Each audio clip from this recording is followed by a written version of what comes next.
할렐루야. 오늘 이제 계시록 이제 두 번째 시간입니다.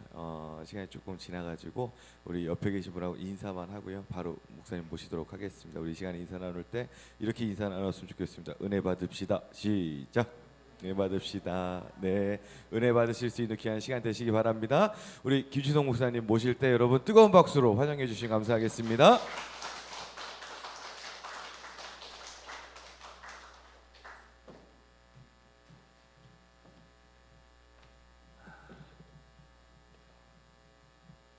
반갑습니다.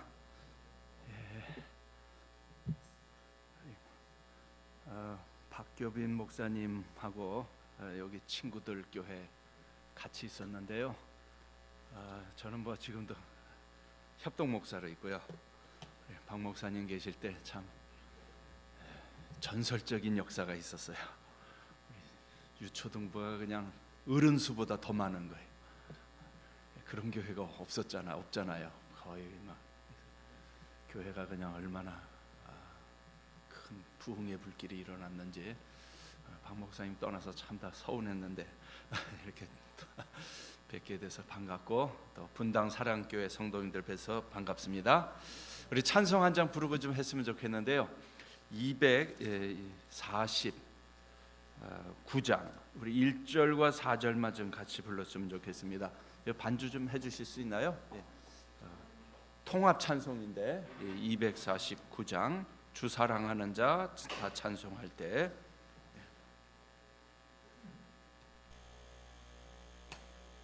네. 1절과 4절 같이 부르시겠습니다.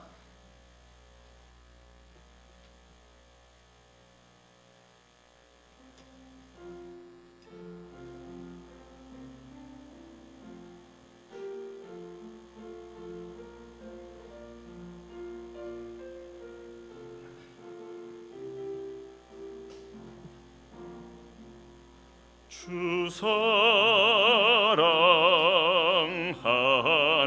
자다 찬송할 때에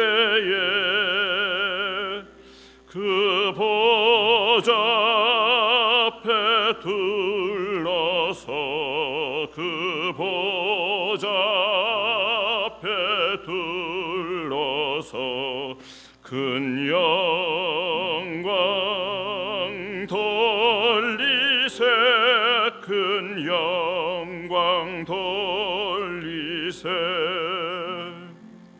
저 밝고 도묘한 시온성 향하여 가세 내 주의 찬란한 상에 찬송하며 올라가세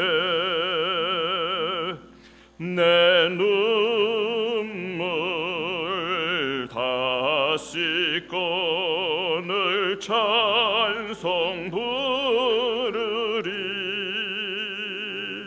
저 임마누엘 주 앞에 저 임마누엘 주 앞에 나 영광 누리리 나 영광 누리리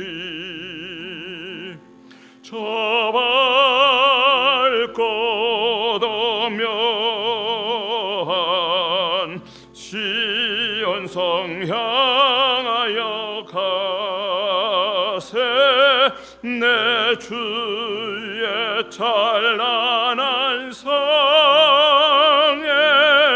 찬송하며 올라가세. 우리 후렴만 한번 다시 부르겠습니다. 저 밝고 도묘한 시온성 향하여 가세 내 주의 찬란한 상에 찬송하며 올라가 가세. 아멘. 우리 오늘 요한계시록 우리 4장을 좀 한번 쭉 같이 읽었으면 좋겠습니다. 요한계시록 4장입니다.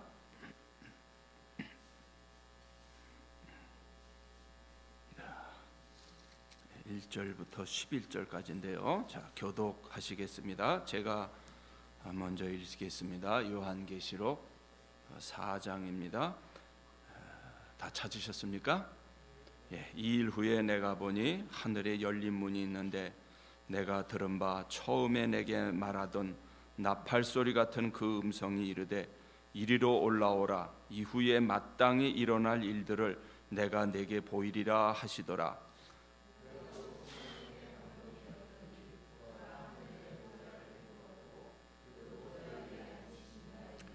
앉으신 이의 모양이 벽옥과 홍보석 같고 또 무지개가 있어 보좌에 둘렸는데 그 모양이 녹보석 같더라.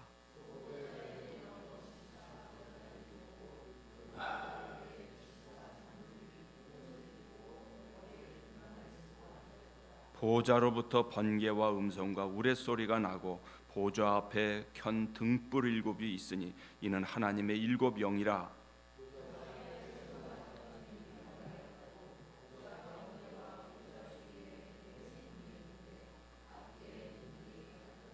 그 첫째 생물은 사자 같고 그 둘째 생물은 송아지 같고 그 셋째 생물은 얼굴이 사람 같고 그 넷째 생물은 날아가는 독수리 같은데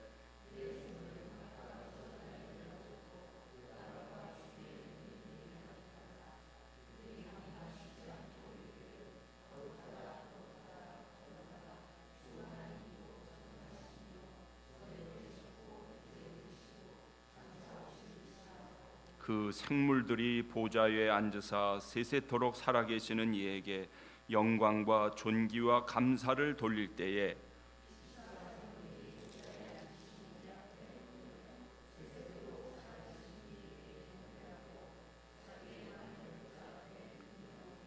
같이 읽겠습니다. 우리 주 하나님이여 영광과 존귀와 권능을 받으시는 것이 합당하오니 주께서 만물을 지으신지라 만물이 주의 뜻대로 있고 또 지으심을 받았나이다 하더라.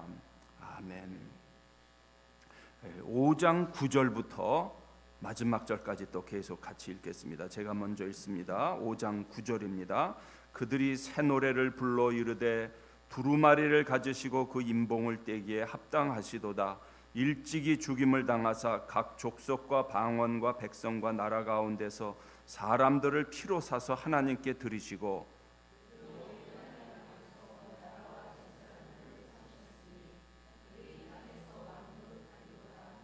내가 또 보고 들음에 보좌와 생물들과 장로들을 둘러선 많은 천사의 음성이 있으니 그 수가 만만이요 천천이라.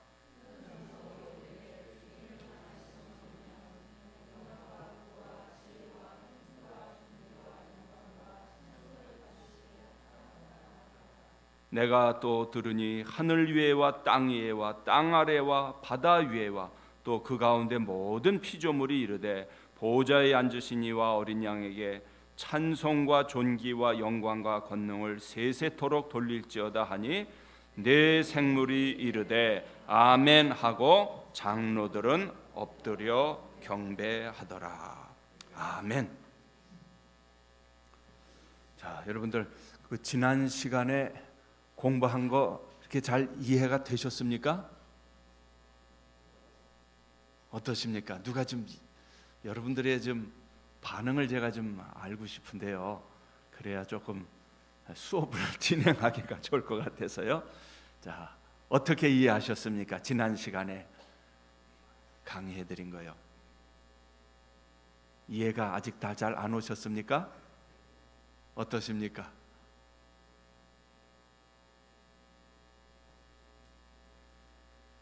생소하셨습니까? 여러분이 기대한 거하고는 전혀 달랐습니까? 예? 아, 좋았어요. 자, 우리 잠깐 한번 훑어보십시다. 자, 지난 시간에 7가지 열쇠를 말씀드렸는데 사실 다 저도 저걸 깨닫는 데는 오랜 시간이 걸렸습니다. 이제 우리 성도님들이 이해하기 쉽도록 좀 이렇게 풀이를 했지만 사실은 그렇게 쉬운 내용은 아니었을 것 같아요. 자, 첫 번째 열쇠가 뭐였죠? 같이 읽어볼까요? 요한계시록 해석. 무엇이 문제인가? 그러니까 이제 그동안 잘못 이해해왔던 것들, 주로 이제 이건 이제 성경을, 이 계시록을 어떻게 이해할 것인가 하는 열쇠인데, 이제 잘못 이해해왔던 것들 이제 정리를 했는데, 첫 번째 제가 말씀드린 게 신문식, 또 시한부 종말론 운동, 신흥 종교들의 해석이에요. 그러니까 마치 신문 맞추듯이 이거 어디서부터, 이거 언제 일어난 거, 마치 다 이렇게 요한계시록을 노스트라다무스의 예언집이나 이런 식으로 이제 그동안 이해해 왔는데, 이것이 이제 문제가 있다는 거죠. 왜냐하면 이 지구상에 있는 모든 일들을 다 정말 2000년 전에 예언해 놓으려면 이 책 하나 갖고 안 되잖아요. 아마 수천 권의 책을, 또 각 나라마다 또 수백 나라가 다 다르잖아요, 상황이. 그렇죠? 안 그렇습니까? 온 지구상에 일어나는 모든 일들을 정말 예언하는 그런 책이 아니란 거죠. 근데 그런 식으로 이렇게 맞추는 방식이 그동안 한국 교회에 많이 있어 왔는데, 그것이 문제가 있다는 거예요. 시한부 종말론 운동이라는 건 몇 월 며칠 몇 시에 예수님이 재림하신다, 이런 방식으로 막 예언한다거나 하는 걸 말하는데, 그것도 틀렸다는 거죠. 신흥 종교들의 요한계시록 해석은 이거는 정말 아무 근거도 없이, 우리 한국에 지금도 수십만이 이거 쫓아가고 있어요. 이만희 쫓아가고, 뭐 안산홍 쫓아가고, 무슨 하나님의 증인 쫓아가고. 제가 50명이 넘는다고 그랬죠. 우리나라에 활동하는 가짜 예수님들, 다 엉터리들이에요. 말도 안 돼요. 자, 이런 잘못된 것들 조심하라 그랬어요. 그럼 계시록을 볼 때 무엇을 이해해야 될 것인가? 두 번째 키워드가 뭐라고 그랬어요? 두 번째 키워드가 아니라 두 번째 열쇠, 같이 한번 읽어볼까요? 요한계시록의 키워드에 주목하라. 열쇠가 되는 구절이 있거든요. 열쇠가 되는 말씀이 있어요. 요한계시록에서 가장 많이 나오는 말 중에 하나가 보니까 보좌. 오늘도 4장이 있는데 계속해서 하나님의 보좌 계속 나오죠. 바로 이 하나님의 보좌, 어린 양의 보좌가 요한계시록의 키워드라는 거예요. 열쇠가 되는 구절이에요. 어떻게 보면 이게 이제 쉬우니까 사람들이 이거 말고 다른 뭐가 있을 거야. 아니에요. 그게 아니고, 요한계시록의 키워드는, 자, 여러분이 저를 신뢰하신다면 제 말에 좀 귀를 기울여 주세요. 자, 하나님이 왕이시다. 따라해 봅시다. 하나님이 왕이시다. 오늘 이제 이 주제를 가지고 좀 깊이 들어갈 겁니다. 하나님과 어린 양이 왕이시다. 이걸 이제 가장 중요한 요한계시록의 주제라는 거예요. 자, 세 번째 열쇠가 뭔가 따라해 보십시다. 같이 읽어 보십시다. 요한계시록은 소망과 위로의 책이다. 요한계시록은 공포심을 주거나 사실 우리를 두려워서 벌벌 떨게 하는 책이 아니라, 우리가 많이 그동안 그렇게 들어왔어요. 한국의 부흥 목사님들 많이 그렇게 설교해 왔어요. 물론 심판이라는 무거운 주제가 있는 거 사실이에요. 그러나 사실은 요한계시록은 그것보다는 소망과 위로의 책이다. 하나님의 백성들은 이 계시록을 읽을 때 놀라운 위로를 발견할 수 있고 소망을 발견할 수 있습니다. 그렇습니까? 왜 그렇습니까? 하나님이 왕이시고. 자, 요한계시록 1장 1절을 한번 보세요. 요한계시록 1장 1절. 자, 요한계시록 1장 1절 같이 읽어볼까요? 예수 그리스도의 계시라. 누구의 계시라고요? 예수 그리스도의 계시라. 자, 이 말씀은 적어도 몇 가지 뜻이 있는데요. 가장 중요한 건 누가 주신 거예요? 누가 주신 계시예요? 하나님과 어린 양 예수 그리스도가 주신 계시예요. 또 이 말씀엔 또 무슨 뜻이 있냐면 누구에 대한 계시예요? 예수 그리스도에 대한 계시예요. 예수님이 누구시죠? 여러분하고 무슨 관계가 있으세요? 여러분하고 아무 관계가 없죠? 여러분의 주님이시잖아요. 우리 주님에 대한 말씀이에요. 우리 예수님에 대한 말씀이라니까요. 여러분, 예수님 다시 만날 소망이 있으시죠? 예, 우리가 다시 만날 예수님, 그 예수님에 대한 기록이라니까요. 우리에게 소망이 되는 거예요. 우리에게 기쁨이 되고 위로가 되는 말씀이에요. 그렇죠? 자, 네 번째 열쇠가 뭐예요? 그래서 네 번째 열쇠는 무슨 열쇠? 같이 읽어볼까요? 요한계시록은 상징의 책이다. 자, 요한계시록에 무수히 많은 상징들이 나와요. 자, 이 상징들을 왜 이렇게 많이 쓸까? 여러 가지 생각이 있지만은, 상징은 이 하나님 나라, 천상의 세계, 이 계시록이 어려운 이유 중에 하나는요, 이 땅의 일에 대해서 기록한 책이 아니라, 오늘도 이제 계속 말씀드리겠지만 저 하늘에서 일어나는 일들에 대한 책이에요. 자, 눈에 보이세요? 안 보이세요? 안 보이죠. 자, 사도 바울은 근데 이 천상의 세계를 경험했어요. 삼층천에 갔다 왔다고 그랬잖아요. 그렇죠? 고린도후서 12장에 보면 사도 바울이 내가 삼층천에 갔다 왔는데 뭐라고 표현했냐면, 내가 이건 말로 표현할 수가 없다고 그랬어요. 그 영광은 너무너무 놀라워갖고 이 세상의 언어로는 그 하늘의 영광을 말로 표현할 수 없다 그랬어요. 자, 여러분들 가운데 혹시 저기 나야가라 보고 오신 분 혹시 계세요? 나이아 물러가라 폭포 혹시 보신 분 있으면 미안합니다만 손 좀 한번 들어봐 주세요. 아, 보신 분 계시구만요. 어이구, 야, 여기 수준이 높으시네요. 자, 그 갔다 와서 그 굉장히 감격스럽잖아요. 미안합니다, 이거 혹시 못 보신 분들한테. 폭포수 밑에까지 가보셨어요? 예. 그거 말로 표현할 수 있어요? 그 감격을요? 없죠. 야, 그거 가보니까 굉장하더라. 그 폭포가 막 떨어지는데 엄청나더라. 나 그런 거 한 번도 못 봤어. 암만 설명해야 갔다 오지 않으신 분들한테는 그 감동이 전달돼요? 안 돼요? 안 돼요. 그거 가서 직접 보는 수밖에 없어요.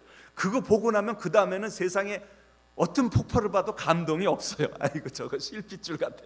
잠깐만, 저것도 폭포야. 얼마나 우람한 걸 보고 왔는지, 그 굉장한 걸 보고 나면은 다른 게 이제 다 시시해 보이는 거예요. 마찬가지예요. 사도 바울도 그 하늘의 엄청난 영광을 보고 나니까 말로 표현할 수가 없는 거예요. 말로 표현할 수 없다. 인간의 언어가 한계가 있다. 그 실제와 접하지 않고는 표현할 수 없다. 물론 소수의 사람들이 이걸 경험했죠. 예를 들면은 스데반 우리 집사님 같은 분은 운명하기 전에, 돌에 맞아 죽기 전에 뭘 봤어요? 하늘이 쫙 열리는 걸 봤어요. 예수 그리스도께서 하나님 우편에 서신 것을 보고 너무너무 감격스러워 갖고 돌에 맞아, 이게 아프지 않은 거예요. 이게 아무리 돌 던지고 막 온몸이 피투성일 텐데도 그걸 보고 나니까 그냥, 야, 주님이 날 저기서 기다리는구나. 요한계시록의 상징이 바로 이런 뜻이 있어요. 너무너무 놀라우니까. 제가 그랬잖아요. 요한계시록은 예술적인 책입니다. 시청각적인 책입니다. 음악으로 들을 때 감동이 살아나듯이, 그림으로 그릴 때 그 감동이 다르게 표현됐을 때, 계시록은 하늘의 엄청난 실제를 말하기 때문에 많은 상징들을 쓰지만 여전히 그렇다 해도 우리로서는 사실 그 실제를, 하늘의 세계를 접해보지 않았기 때문에 우리한테는 사실 어려운 점이 있는 거 사실입니다. 우리가 주님 만나기 전까지는 사실 그거 다 잘 알 수가 없어요. 저도 계시록을 갖고 적지 않은 10여 년 동안 신학교에서 벌써 유학 갔다 와서 가르치고 했지만, 지금 주석책을 열심히 또 쓰고 있어요. 또 책 하나가 이제 얼마 후에 또 출판되는데도 어떤 때 막 좌절돼요. 하나님, 내가 무슨 죄로 요한계시록을 이렇게 전공해 갖고 이 어려운 책을 갖고 내가 이렇게 씨름합니까? 어떤 때 저도 불평해요. 왜? 눈에 보이지 않는 세계이기 때문에. 여전히 저한테도 그 누구도 이 책을 사실 다 자세하게 명쾌하게 풀 수 있는 사람은 이 땅에 제가 볼 때는 아무도 없어요. 그러나 우리 주님 만날 때가 되면 그때가 돼서야 우리가 확실히 알 수 있을 거예요. 자, 다섯 번째가 뭐냐? 같이 읽어보십시다. 좀 길더라도 자, 같이 읽어볼까요? 요한계시록은 종말의 시간표가 아니다. 자, 사람들은 그동안요 자꾸 이 종말의 시간표 스케줄을 짜려고 계시록, 그래서 모담에 뭐가 일어나고 천년왕국 때문에 뭐가 일어나고 자꾸 이런 시간 계획들을 많이 짰어요. 시중에 지금도 나오는 책들이 그런 책들이 많아요. 근데 요한계시록은 그런 책이 아니다. 사도 요한은 그런 데 관심이 있지 않았다. 어떤 시간표를, 스케줄을, 종말 스케줄 짜는 시간표가 아니다라는 거예요. 자, 여섯 번째 같이 읽어볼까요? 요한계시록은 최고의 복음이다. 하나님의 백성들에게는 엄청나게 놀라운 복음의 소식이지만 믿지 아니하면은 불못, 심판이 기다리고 있다는 거예요. 그래서 오래전에 최건능 목사님이 주장한 예수, 천당, 불신, 지옥. 그래서 이 천국과 지옥은 실제라는 거예요. 오늘날 사람들이 막 신학자들 가운데 부정하는 사람들도 있지만, 그러나 성경은 분명히 뭐 예수님도 그러셨고 사도 바울, 복음서 전체, 그리고 또 뭐 요한계시록, 믿지 아니하는 자는 영원한 불못에 던지우리라. 여기에 대해서 아주 분명하게 말씀하고 있는 책이라는 거죠. 그러니까 믿는 하나님의 백성들은 이게 복음이에요. 이게 두려운 게 아니고, 왜냐하면 이미 예수님도 말씀하셨거든요. 믿지 아니하는 자는 벌써 심판받은 것이라고. 그러나 믿는 자는 영원한 생명의 부활로 나가게 될 것이다. 예수님이 이미 오래전에 말씀하셨는데 계시록도 똑같은 말씀이에요. 자, 일곱 번째 같이 읽어볼까요? 요한계시록의 중요한 주제에 집중하라. 자, 이제 여기 제가 지금 가장 중요하다고 생각되는 주제들을 뽑았어요. 하나님이 알파와 오메가이십니다. 예수님은 영화로운 분이십니다. 심판의 성격이 뭔가요? 또 교회가 얼마나 중요한 주제인가? 영적인 전쟁에 대해서 요한계시록은 그것만 있는 게 아니라 찬양과 경배의 책이고, 마지막으로는 새하늘과 새 땅의 책이다. 그래서 계시록을 저도 이렇게 연구하면서 읽어보면 그 메시지가 다른 책보다도 엄청 강해요. 그리고 이 종말에 대한 확실한 믿음을 주기 때문에 이 땅에 살면서 점점 두려운 게 없어져요. 무서운 게 없어져 가요. 부러운 것도 없어져 가고요. 아멘.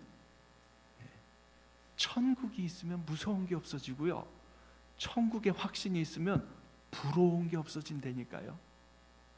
아무리 좋은 차도 눈에 안 들어와요. 페라리도 눈에 안 들어오고, 뭐 아파트 타워 팰리스도 눈에 안 들어. 미안합니다. 제가 이제 감땡이가 보갖고 점점 무서운 게 없어지고, 점점 두려운 사람이 없어지고, 부러운 게 점점 없어져가. 왜? 천국이 나를 기다리고 있는데. 천국의 영광에 비할 게 이 세상에 있나요? 없어요. 다른 어떤 것도 눈에 들어오지 않아요.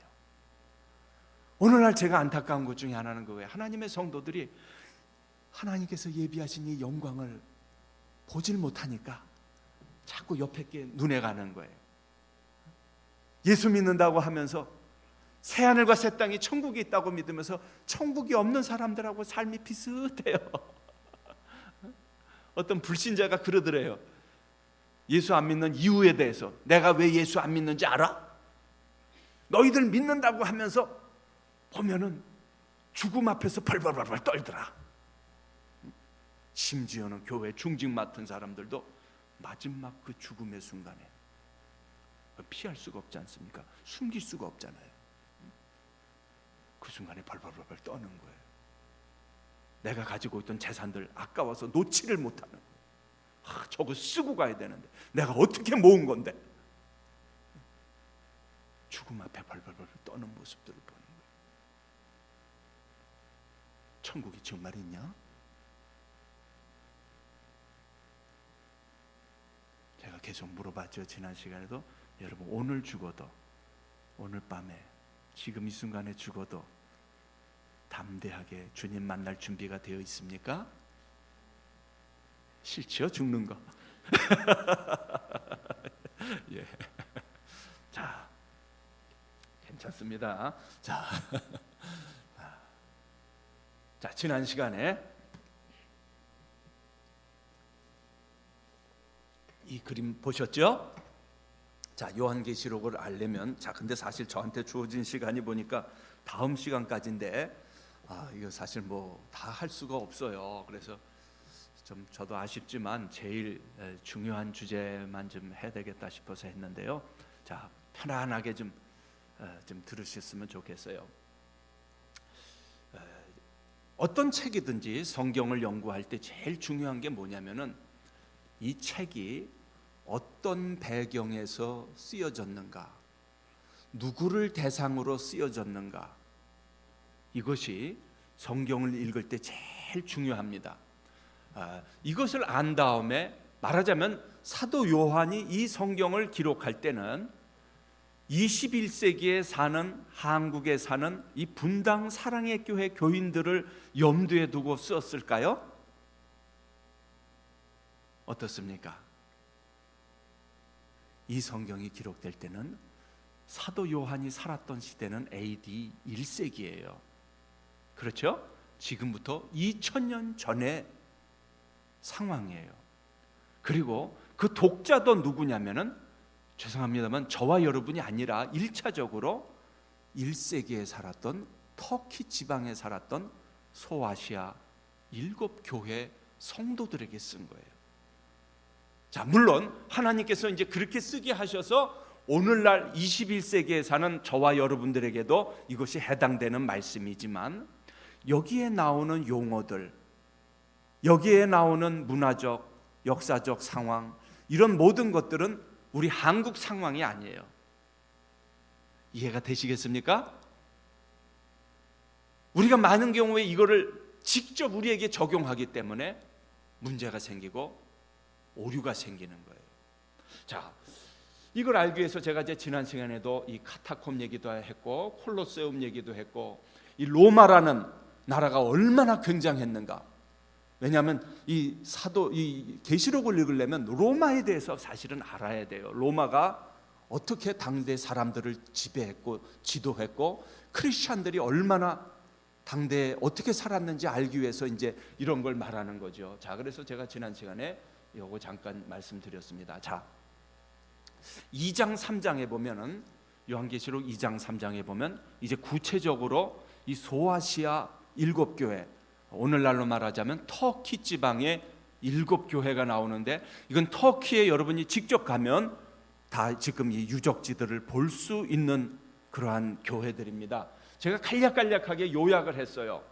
자, 같이 한번 읽어보십시다.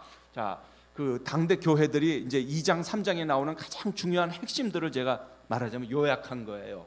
자, 같이 읽어볼까요? 예배소 교회, 진리는 지켰으나 처음 사랑을 버린 교회였다. 이것이 예배소 교회의 아주 중요한 키워드예요. 원래는 사랑이 아주 풍성한 교회였는데, 예배소 교회에 어떤 일이 있었냐면, 니골라당 혹은 당대 어떤 이단들이 막 교회에 들어오기 시작했어요. 그래서 막 이단들과 싸우다가, 이 싸우다 보면 어떻게 돼요? 우리도 모르게 혹시 교회 누가 들어오면 어떻게 돼요? 저거 혹시 이단 아니야? 실제로 여러분, 우리 한국교회 지금 저기 제가 전라도 쪽, 경산도, 요새는 경상도 쪽으로 갔더구만요. 요새 교회 앞에마다 뭐가 써 있어요? 신천지라고 써 있어요. 마산의 어느 교회, 제가 친구 목사 교회 봤는데, 가서 만나봤는데 뭘 갖고 있더냐면요, 그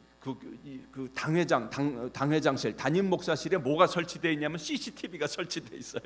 그리고 녹음기가 설치되어 있어요. 왜냐하면 어떤 일이 일어나냐면, 신천지 교인이 위장을 하고 들어와 갖고, 심지어는 이제 상담한다고 목사님 방에 들어와서 완전히 목사님한테 뒤집어 씌우는 거예요. 목사님이 막 나를 막 성적으로 희롱하려고 그랬다, 막 이런 식으로 막 하는 거예요. 그럼 어떻게 해야 돼요? 꼼짝없이 당하잖아요. 그래서 CCTV 녹음기까지 딱 해놓는 거예요. 그러니까 목사님들이 누가 새로운 교인이 와서 막 열심을 내면 어떻게 되는 거예요? 기특하다는 생각이 안 들고 어떤 생각이 들어요? 저 혹시 신천지 교인 아닌가? 자, 얼마나 교회가 이렇게 되면은 냉랭해지겠어요. 어떻게 보면 예배소 교회가 바로 이제 그런 상황이었어요. 그래서 진리를 잘 지켰는데 진리 싸움 하다가 사랑이 식어버린 거예요. 자, 보세요. 이거 뭐 오늘날 그대로 일어나고 있어요. 이런 일들이. 서문학교회는 어떤 교회예요? 자, 이 7교회 중에서요, 여러분 2교회만 책망을 안 들었어요. 어떤 교회, 혹시 어떤 교회죠? 서문학교회하고 또 어디 4대요? 야, 잘하시는구만요. 2교회만 책망을 안 들었어요. 이 서문학교회는 아주 작은 교회였는데 사실 서문화는 굉장히 부유한 도시였어요. 근데 예수 믿는다고 사람들이 직장에서 왕따 당하고 가정에서 쫓겨나고, 지금도 터키 지역에서는, 이 무슬림 지역에서는 예수 믿으면 어떻게 되냐면은 이놈은 정말 가족 친지로부터 완전히 다 추방당해요. 그리고 죽여도 살인죄에 해당하지가 않아요. 당대도 그런 상황이었어요. 그러니까 교회가 굉장히 어렵고 직장에서 쫓겨나고 성도들이 얼마나 어려운 가운데 있었겠어요. 그러나 주님 보실 때는 이 서문학교회를 향해서 너희들 참 잘하였도다, 충성된 종아, 작으나 부요한 교회라고 그랬어요. 그리고 이 서문학교회에서 정말 그 최초의 순교사, 이 최초는 아니겠지만 그 폴리갑이라는 유명한 순교자가 난 것이 바로 이 서문화 교회입니다.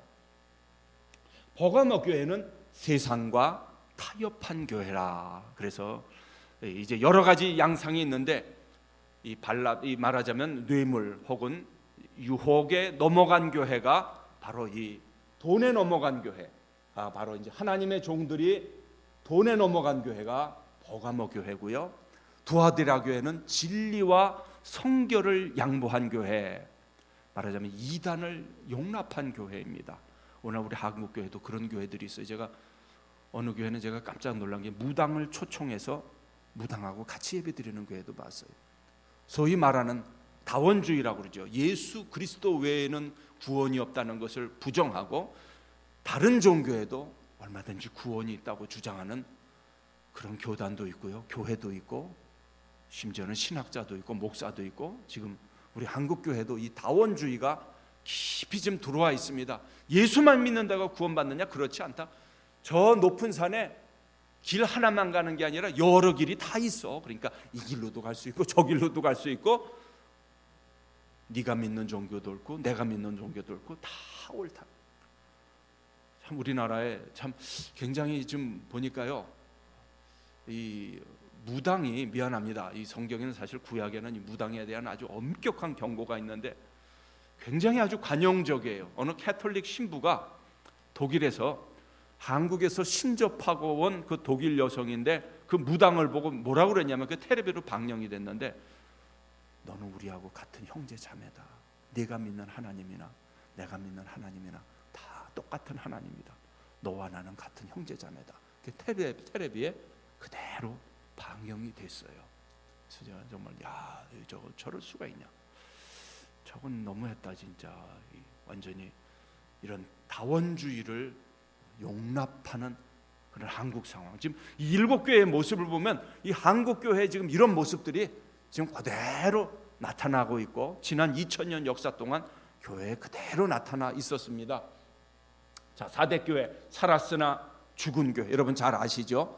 교회는 크고 또 뭐 예를 들면 뭐 요즘 말로 하면 박사, 의사도 많고 엘리트 크리스찬들 꽉 차 있지만, 예수님이 보실 때 너는 살았으나 하는 이름도 있고 사람들한테 좋은 평판이 있으나 살아있는 예수 그리스도의 생명이 너희 가운데는 없도다. 영적으로는 너희들 죽었다. 죽은 교회들이 사실 지금 적지 않습니다. 아주 냉랭한 교회들, 그리스도의 생명이 약동하지 않는 그런 교회들, 살았으나 죽은 교회들, 또 빌라델비아 교회 적은 능력으로 믿음을 지킨 교회, 라오디게아 교회는 생명력을 잃었다. 우리 예수님이 뭐라고 하시냐면 너희가 차든지 덮든지 하라 그랬잖아요. 사실 이 라오디게아 그 위쪽에 가면은 골로새 지방인가요? 아니요, 골로새가 아니라 그 윗지방에 이름이 갑자기 생각이 안 나는데 뭐가 있었냐면 온천이 있었어요. 이 터키 지방에는 온천이 많이 있어요. 그래서 그 온천이 아주 뜨거울 때는 우리나라도 온천 우리나라는 진짜 온천 찾기가 좀 어렵지만은 가봐야 물이 많이 섞였지만은 어쨌든 우리도 목욕 굉장히 좋아하잖아요. 근데 이 터키 지방에도 진짜 온천이 많았는데 그 윗지방이 히에라폴리스에 가면은 막 온천이 뜨거워 갖고 사람들이 온천을 했는데 이 라오디게아 지경 가까이 오면은 이 온천이 식어버려 갖고 냄새가 났대. 아주 역한 냄새가 났는데 이게 더 흘러서 골로새 지방까지 내려가면은 골로새에서는 아주 시원한 생수가 됐대. 그래서 사람들이 마실 수 있는 생수가 됐는데 아마도 예수님께서 이 지형적인 특성을 살려서 말씀하시지 않았나. 즉 차든지 덥든지 하라. 더우면은 온천을 할 수 있고 차면은 생수가 돼서 마실 수 있는데 실제로 이 라오디게아 지역에서는 마실 수도 없고 온천도 할 수 없고 그냥 아주 역한 냄새가 나는 이것도 아니고 저것도 아닌 크리스찬이 말하자면 한 발은 세상에다 딱 담그고 한 발은 교회에다 다 담그고 양쪽에서 이렇게 왔다 갔다 하는 거죠. 어디 갈까 이런 상태, 힘이 없는 크리스찬의 상태, 이것을 보면서 예수님께서 안타까워서 너희가 차든지 덮든지 하라. 여러분 예수 믿으면 예수님의 생명이 여러분 안에 있습니까? 여러분 예수님의 생명이 여러분 안에 있어요? 네, 있죠. 자, 여러분 생명은 자라게 돼 있어요. 자, 어머니가 아기를 잉태하면 그 생명이 뱃속에서 가만히 있나요? 어떻게 돼요? 한 달, 두 달, 세 달, 네 달 계속 지나면서 생명이 점점 자라듯이 우리 주 예수 그리스도께서 저와 여러분에게 주신 생명도 자라게 돼 있는 게 정상입니다. 그렇죠? 예. 자, 말하자면 소아시아 터키 7교회 지역은 이런 문제들이 있었어요. 이단의 문제도 있었고 박해의 문제도 있었고 또 어떤 이런 세상 유혹의 문제도 있었고 다원주의 위험, 사회로부터 추방당하는 위험, 영적인 나태함의 위험, 이런 다양한 위험 가운데 있는 7교회에게 지금 예수님께서 주신 말씀이에요. 그 중에도 우리가 꼭 기억해야 될 게 뭐냐면 황제 숭배 사상입니다. 황제 숭배. 요한계시록을 읽을 때 요한계시록의 이 배경을 이루는 가장 중요한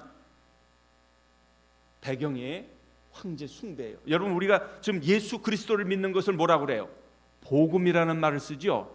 예수 그리스도께서 죽으시고 십자가에 못 박혀 달리시고 장사된 지 사흘 만에 살아나시고 부활 승천하셨다. 예수 그리스도를 믿으면 구원받습니다. 이 유앙겔리온, 복음이라는 말을 쓰잖아요. 그렇죠? 그런데 여러분 이 복음이란 말을 당대 로마에서는 어떻게 썼냐면은 가이사가 복음이다 그랬어요. 로마 황제가 태어나는 것이 복음이다 그랬어요. 말하자면 로마의 황제를 실제로 하나님으로 섬겼어요. 이게 단순히 국가 의례가 아니라 실제로 그렇게 했어요. 자, 그래서 황제 탄생이나 즉위가 복음이다, 똑같은 말을 썼어요.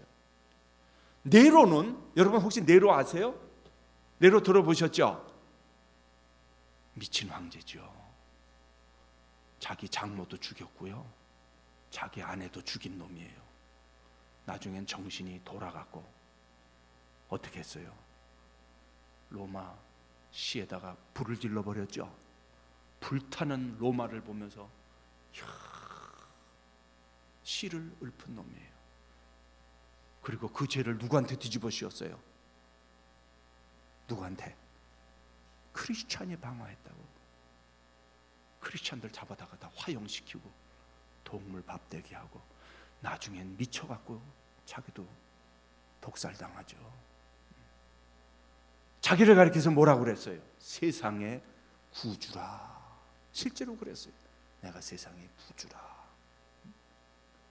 도미티안 황제라고 있었는데요, 이 계시록이 기록되던 당시에 로마 황제였을 거라고 추정하는데요, AD 한 90년, 95년 사이 로마 황제인데 자기를 가리켜서 뭐라고 하냐면 라틴어로 도미누스 에트 데우스 노스테로, 우리말로 번역하면 우리들의 주요 하나님이다. 자기를 그렇게 부르게 하고, 실제로 로마에 가보면은 로마 황제 신전이 있더라고요. 이게 난 책으로만 봤다가 로마에 가서 보니까 로마 황제 신전들이 여기저기 있어요. 심지어는 이 터키까지 이 도미티안 시대 때는 아시아 지역까지 로마뿐만 아니라 황제들의 신전을 만들어서 경배하게 했습니다. 제우스 신전도 있는데 놀라운 건요, 그 제우스 신전 앞에 뭐라고 써있냐면 오 위대한 제우스 신이여, 제우스는 전에도 계시고 지금도 계시고 영원히 계실 자입니다, 이렇게 써 있어요. 자, 여러분, 요한계시록에 나타나는 하나님의 이름이 있어요. 다른 성경에는 안 나타나는데 하나님의 이름 뭐라고 나와요? 전에도 계시고 지금도 계시고 장차 오실 주 하나님. 여러분 어때요? 뭘 발견하세요? 이 구절을 보는 하나님은 전능하신 하나님, 전에도 계시고 지금도 계시고 영원히 오실 우리 주 하나님. AD 1세기경에 이 구절을, 이 성경을 본 성도들은 무엇을 느꼈을까요? 뭘 느꼈겠어요? 아, 저 제우스가 참 신이 아니고, 제우스가 위대한 신이 아니고 전능하신 여호와 하나님, 이분이 우리의 하나님이십니다. 이분만이 영원히 계신 분이시고 영원히 존재하시고 영원히 오실 분입니다. 자, 여러분, 인간을 신으로 섬기는 거는요, 역사상에 계속 있어 왔어요. 자, 멀리 가서 보지 말고 지금 어때요? 가까운 나라 어때요? 저 바다 건너 일본, 여전히 천황을 신으로 모시잖아요. 혹시 여기 일제시대 때 살았던 분 계십니까? 혹시 일제시대 때 얼마나 우리나라를 다 신사참배하게 만들었어요. 제가 그 인터넷에서 한 번은요, 그 야스쿠니, 하도 야스쿠니가 뭔가 해갖고 자꾸 뭐 아베가 자꾸 뭐 야스쿠니 참배한다고 해서 봤더니 소름이 끼치더라고요. 그 야스쿠니가 뭐예요? 일본 천황을 모신, 신사를 모신 곳이잖아요. 더욱이 참 그렇게 우매할 수가 없죠. 2차 세계대전 당시에 그 가미카제 특공대 아시나요? 자살 특공대 있지 않습니까? 이 자살 특공대 이 하면서 뭐라고 그러냐면, 야, 우리 야스쿠니에서 만나자 하면서 가미카제 특공대, 자살 특공대 한 거예요. 말하자면 다 말도 안 되는 얘기죠. 죽으면은 어디에 모인다? 야스쿠니에 모인다는 거예요. 우리가 다 귀신이 돼서 야스쿠니에서 만나자는 거예요. 그렇게 근대화가 됐으면서도 우리나라보다도 300년이나 일찍 서양 문물을 받아들이고 발전했으면서도 불구하고 여전히 그냥 거짓부렁이나 하고, 보세요. 이거 아베 만나면 난 지금 주먹이 근질근질, 미안합니다 목사지만 저놈은 내가 볼 때마다 그냥 막 이글이글 타고, 온 세계가 반성하라고 그러고, 독일의 메르켈 총리도 가서 너 역사 왜곡하지 말라고 그러고, 서양의 역사 대가들이 막 서명해갖고 지금 너희들이 그냥 그렇게 부려먹은 위안부들이 시퍼렇게 살아있는데 어떻게 그렇게 새빨간 거짓말 하냐고. 그래도 여전히 눈 하나 깜짝 안 하고 거짓말 하잖아요. 거짓령에 붙들려서 신사참배. 자, 여러분, 일본까지 가지 말고 또 어디에요? 여기서 1시간, 한 2시간 넘어가면 지금 이북에서도 여전히 김일성을 하나님으로 섬기고 있습니다. 여러분, 우리가 이 북한의 실체를 정확하게 알고 있어야 됩니다. 우리와 같은 동포지만 하나님의 자리에 누가 앉아 있어요? 마땅히 앉아 있어야 할 자리에 김일성이 딱 앉아 있어요. 제가 이북에서 나온 그 기록 영화를 오래전에 본 적, 군 시절에 본 적이 있는데 6살짜리 아이한테도 뭘 이렇게 주면서요, 뭐라고 가르치냐면은 존경하는 아버지 수령님께서 주셨습니다. 이렇게 하고 마셔요. 이렇게 하고 먹고. 김일성이 진짜 지나가는데요. 이건 제정신이 아니에요. 눈물을 줄줄줄줄 흘린다니까요, 막. 이게 뭐 이거 하라고 그래서 하는 게 아니에요. 마음에서 막 나와갖고 내 눈을 의심했어요. 하나님이에요, 하나님. 여러분 금강산 가보셨어요? 거기 가보면 김일성 성역화 해놓은 데 많아요. 그 김일성 배지를 달고 있어요. 그 안내원이. 그래갖고 아니 그 돌아가신 지 오래되셨는데 아직도 달고 있습니까? 그러니까 아닙니다. 김일성 수령님은 우리의 영원한 수령님이십니다. 그래요. 하나님이에요. 무섭습니다, 여러분. 이 인간은 역사를 보면 계속해서 이 황제들이 어떤 절대 권력을 지니게 됐을 때 우상화시키고 신으로 만들고, 진시황도 그랬고 로마의 황제들도 그랬고, 파라오들이, 이집트 파라오들이 다 나는 신의 아들이다, 신의 대리자 행세를 다 했어요. 이집트도 그랬고 로마도 그랬고 그렇잖아요. 그러니까 단순한 국가 의례가 아니었어요. 그러니까 하나님을 믿지 않고 하나님을 배척했을 때 반드시 인간을 숭상하게 되어 있습니다. 자, 이런 배경을 가지고 이제 계시록을 보셔야 돼요. 자, 요한계시록 오늘 4장, 5장 읽었는데 제가 뭐라고 그랬죠? 요한계시록 4장, 5장은 요한계시록의 심장부요, 요한계시록의 총사령부이다. 제일 중요한 장이다 그랬습니다. 자, 그래서 요한계시록 4장은 보좌에 앉으신 하나님, 요한계시록 5장은 보좌에 앉으신 어린 양이다. 자, 정말 그런가? 요한계시록을 전체 구조를 좀 간략하게 제가 이렇게 줄였는데요. 자, 1장은 서론, 2장, 3장은 일곱 교회, 그 다음에 이제 바로 뭐가 나오냐면 4장, 5장이 나와요. 보좌에 앉으신 하나님 어린 양. 그 다음에 요한계시록의 또 가장 중심부가 되는 6장부터 18장, 여기에 이제 일곱 심판 시리즈가 쭉 기록되어 있는데, 일곱 인, 일곱 나팔, 일곱 대접 심판, 또 바벨론 음녀 바벨론 심판까지 쭉 나타나 있습니다.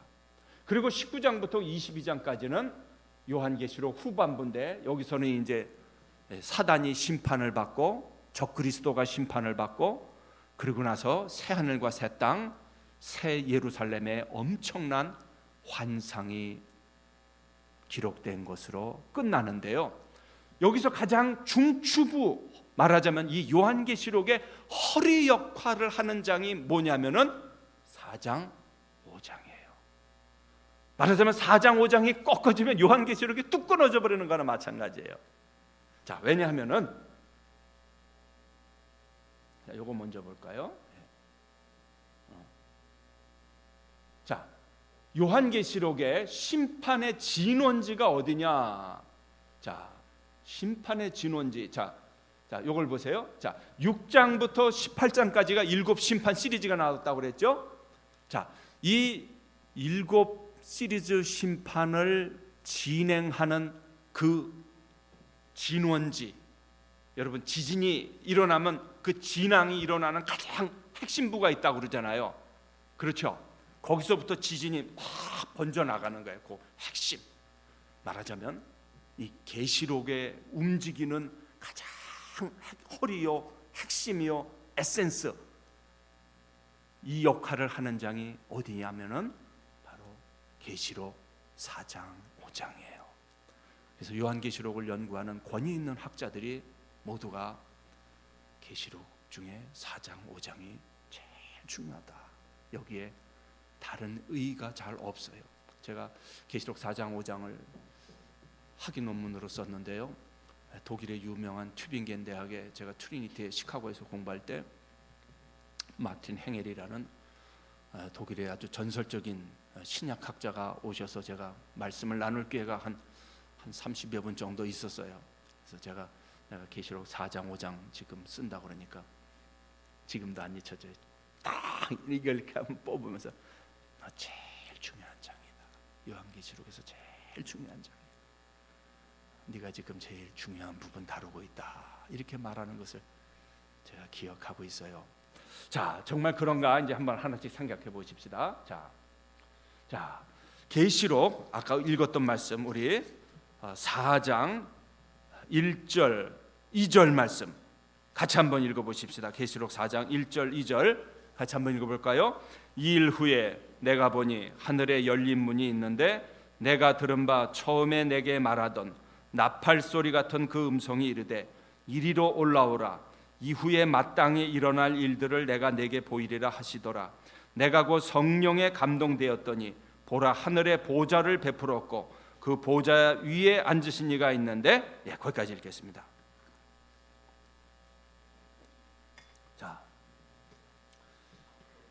2장 3장에는 무엇에 대한 기록이 있다고 아까 그랬죠? 7 교회에 대한 기록이 있다고 그랬어요. 자, 7 교회, 땅에 있는 이 땅에 있는 7 교회에 대한 기록이 2장 3장입니다. 자, 그런데 갑자기 여기서 장면이 딱 바뀌어요. 장면이 딱 바뀌어서 어떤 장면이 나와요? 하늘에 열린 문이 있다. 4장 5장이 다 이 하늘에서 일어나는 일들을 기록하고 있어요. 자, 하늘에 있는 이 세계, 눈에 보인다고 그랬어요? 눈에 보이지 않는다고 그랬어요? 보이지 않죠. 천상의 세계가 있습니다. 여러분, 우리 예수님께서 이런 말씀을 하셨어요. 내가 땅의 일을 말하여도 너희가 믿지 못하겠거든 하늘 일을 말하면 너희가 믿겠느냐 그랬어요. 예수님은 어디서 오신 분이에요? 하늘에서 오신 분이에요. 근데 하늘 일을 말하면 너희가 믿겠느냐? 계시록은 바로 이거예요. 지금 이 하늘이 어떤 곳이냐면 성도들이 죽음 후에 가는 곳이에요. 하늘의 영화로운 장소이고 부활하신 예수님이 가신 곳이고 영화로운 하나님이 수많은 천사들과 함께 있는 곳이에요. 3층 천국은 우리가 알지 못하는 엄청난 장소예요. 여러분, 우리 눈에 보이지 않는다고 해서 없다고 말할 수 있을까요?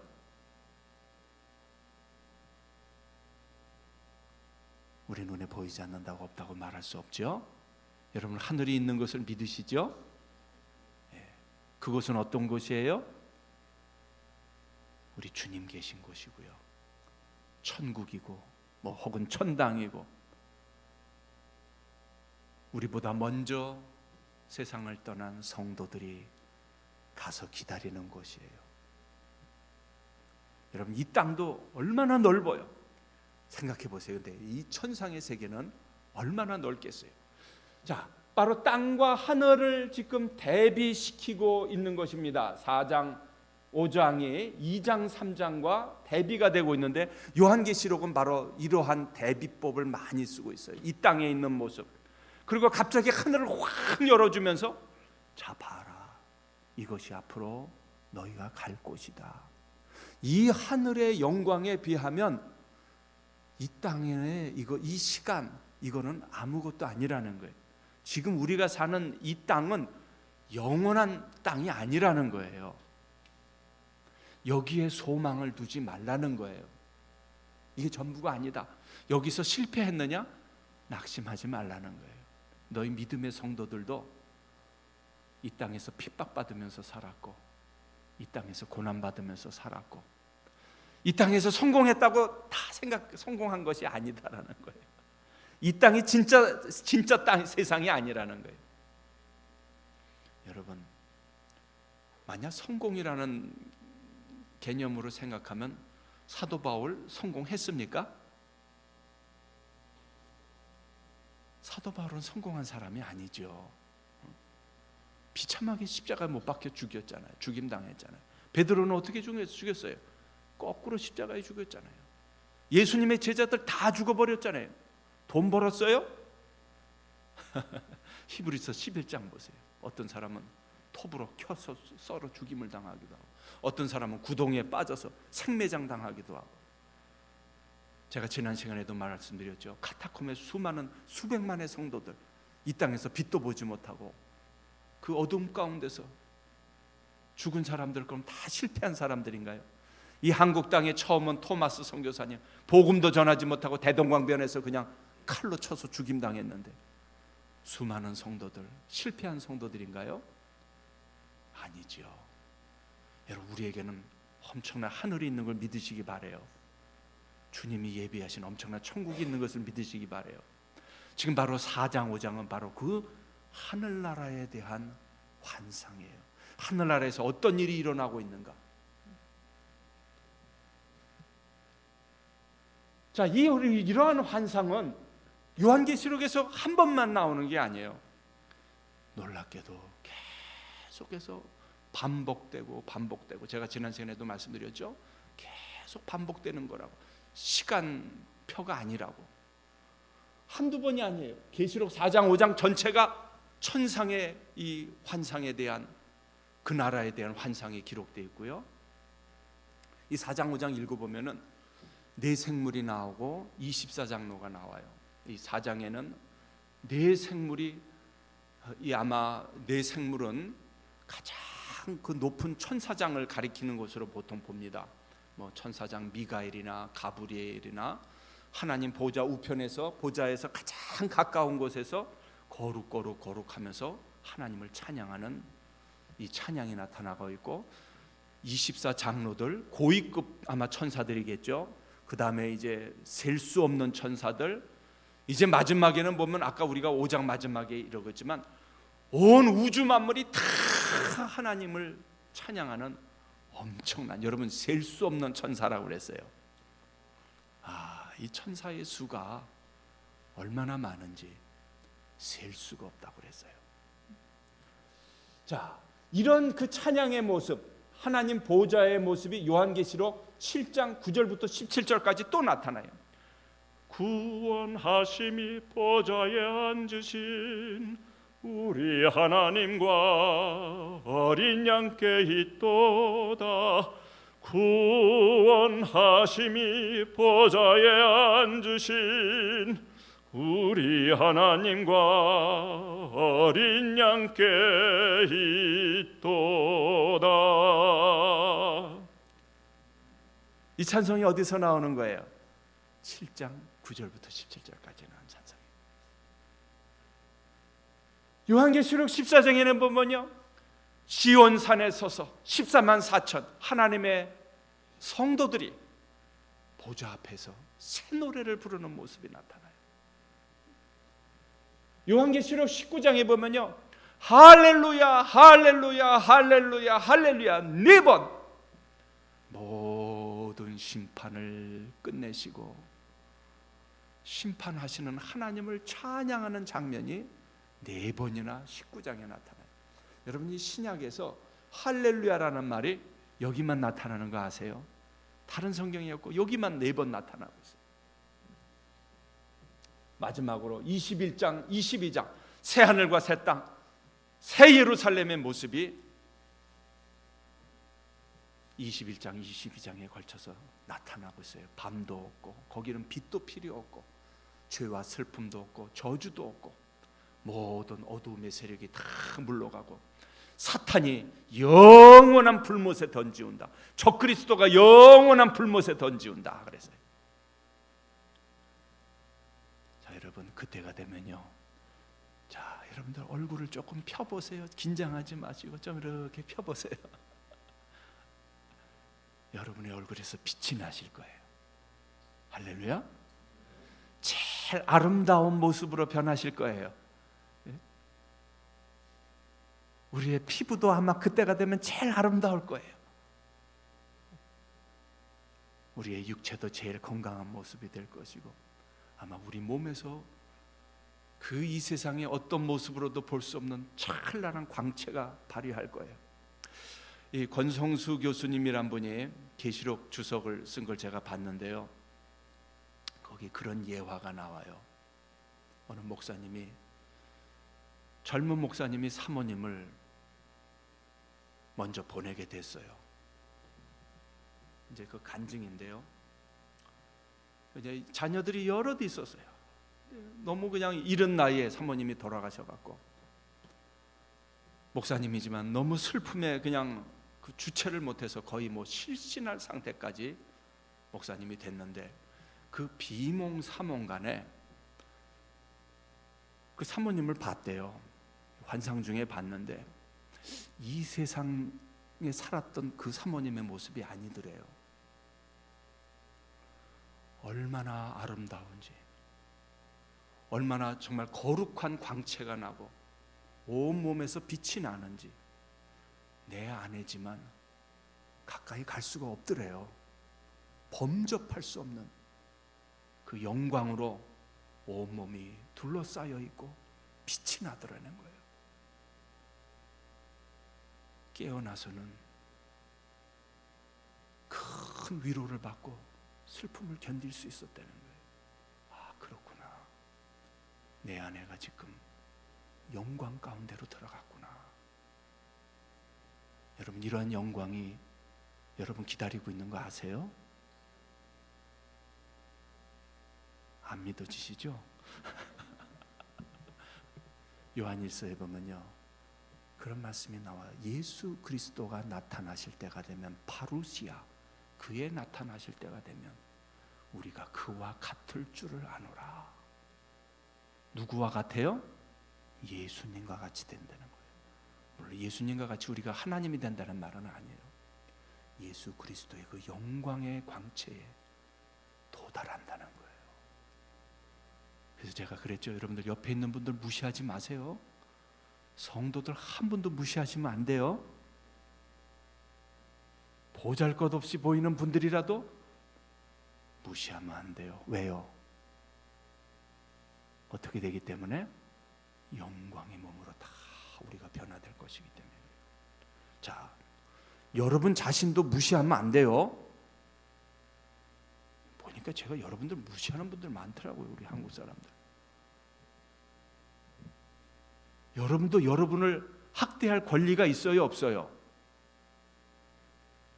말이 없으시네요.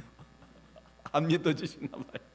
자, 이 환상을 주신 목적이 뭐냐면요, 우리가 그의 영광에 동참한다는 거예요. 하나님의 거룩한 신의 성품에 우리도 동참한다는 거예요. 그때는요, 미워할래도 미워할 수가 없어요. 왜? 죄악의 뿌리가 다 꺾여졌기 때문에. 여러분, 얼마나 놀라운 소식인지 아세요? 이소연 씨가 우주에 나가서, 이소연 씨가 뭐 우주로 나가봤자 얼마나 멀리 나갔겠어요? 모르겠어요. 뭐 우주선 타고 나갔다는데, 하여튼 대기권을 벗어나서 어쨌든 나가서 하던 얘기가 뭔지 아세요? 야, 너무 아름답다. 다른 세계를 본 거예요. 우주에서 지구를 본 거예요. 우린 여기 안에 살지만 밖에 나가서 지구를 보고 우주의 모습을 우주 공간에서 본 거예요. 그러고는 뭐라고 그래요? 아, 내가 왜 이렇게 아웅다웅하고 살았는지 모르겠다. 자, 제가 지난 주간에 말씀드렸나요? 우주에 나가면 우리 키가 어떻게 된다고 그랬죠? 예? 어떻게 된다고 그랬어요? 키가 5cm씩 늘어나요. 아세요? 우리 이 무중력 상태로 대기권 밖으로 나가면 우리의 키가 다 이렇게 늘어나요. 왜 그럴까요? 지구에서 다 지금 짜부됐기 때문에. 다 눌린 거예요, 지금. 근데 눌린 거 아세요, 모르세요? 느끼세요, 안 느끼세요? 못 느끼죠. 이미 우리는 어렸을 때부터 거기에 익숙해 있었기 때문에. 근데 이제 이 대기권 밖으로 나가면 이게 늘어나는 거예요, 몸이. 자, 그러니까 진짜 여러분의 키는 어떻게 해야 돼요? 지금의 여러분의 키에 5cm씩 더 하셔야 그게 여러분의 진짜 키예요. 왜 안 믿으세요? 참 답답하네요. 이렇게 그냥 제가 사기꾼 아니에요. 좀 목사입니다. 이 과학적인 사실 근거에서 지금 말씀드리는 거예요. 그러니까 지금 여러분의 키는 지구에서의 여러분의 키라고 해야 정확한 거예요. 그렇죠? 여러분, 그때 제가 무릎이 딱 치워지는 게 있었어요. 우리 육체적으로도 우리가 눌림 받는데 우리가 전혀 못 느끼잖아요, 이 중력 상태에서. 근데 영적으로 우리를 눌렀던 죄와 사탄의 저주들, 이게 사슬들이 다 풀어진다니까요. 할렐루야. 이 땅에서 살 때 우리 얼마나 참 이 안에서 막 싸우잖아요. 하나님 말씀대로 살아야 되는데, 미워하지 말아야 되는데, 용서해야 되는데. 잘 돼요, 안 돼요? 잘 되지요. 우리 분당 사랑교회는요, 그렇죠? 아무 문제 없죠. 잘 안 돼요. 이 땅에서는 뭔가 우리를 누르는 게 있고, 몸은 예배당에 와 있어도 집에 그냥 어떤 분들은 또 주식이 지금 어떻게 되거나, 증권이 어떻게 되거나, 뭐 자식 걱정, 그냥 무슨 것은 걱정, 그냥 그만 보따리, 근심 보따리, 그냥 제가 보니까 갖고 오신 분들이 조금 몇 분 계신 것 같아요. 자, 이런 것들이 다 산산조각이 나서 우리를 누르지 못해요. 저는 참 그때를 기대하고 있어요. 왜냐면요, 우리가 이 땅에서도요, 주님을 가까이 하고 성령님을 체험하고 은혜를 점점 깊이 체험하면요, 죄악의 세력들이 점점 우리를 주장치 못하게 됩니다. 할렐루야. 이런 은혜를 체험하시기 바라요. 그런데 예수님이 오시고 그 나라에 가면 완전히 우리가 영광 가운데 있게 될 거예요. 자, 땅은 우리가 살고 있는 나라, 잠시 동안 사는 나라, 죄와 저주가 있다, 사탄이 역사한다, 하나님의 악을 허용하셔요. 지금 슬픔과 눈물이 탄식이 있어요. 그러나 이 나라는 진짜 영원한 나라가 아니라는 거예요. 근데 성경이 보여주는 것은 천상의 나라, 천국, 천당, 뭐예요? 영원한 나라요. 이것이 진짜 나라요. 흔들리지 않는 나라요. 저와 여러분들의 영원한 본향의 모습이에요. 그래서 우리가 이 계시록을 잘 배워야 되는 게, 우리가 이 현실을 이제 만날 것이기 때문에, 천상에 가면 많이 기록되지는 않았어도 여기 가면 뭐 할까 잘 배워둬야 돼요.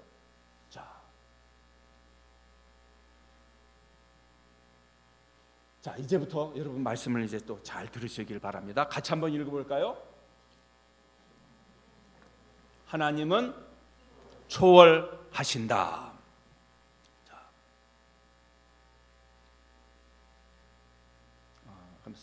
이거부터 먼저 보십시다.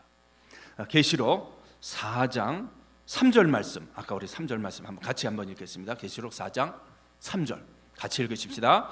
앉으신 이의 모양이 벽옥과 홍보석 같고 또 무지개가 있어 보좌에 둘렸는데 그 모양이 녹보석 같더라. 자, 여러분들, 이제부터는 이 하나님에 대해서 한번 좀 생각을 해보십시오. 남은 시간 동안 오늘 성경이 가르쳐주는 하나님, 우리가 만날 하나님, 어떤 하나님이신지 한번 생각해 보십시다. 자, 여러분들 한번 좀 대답을 좀 해주시면 좋겠는데, 여러분 하나님이 어떤 분이신가요? 여러분은 하나님을 어떤 분으로 믿고 계세요? 한번 얘기해 보세요. 저기 창조주라고 그랬습니다. 감사합니다. 또 하나님 어떤 분인 것 같아요? 예? 구원주. 아이고 할렐루야. 예, 아이고 감사합니다. 또 괜찮습니다. 여러분이 알고 있는 하나님 그대로 한번 얘기를 좀 한번 해보세요. 괜찮습니다. 다 맞습니다. 예.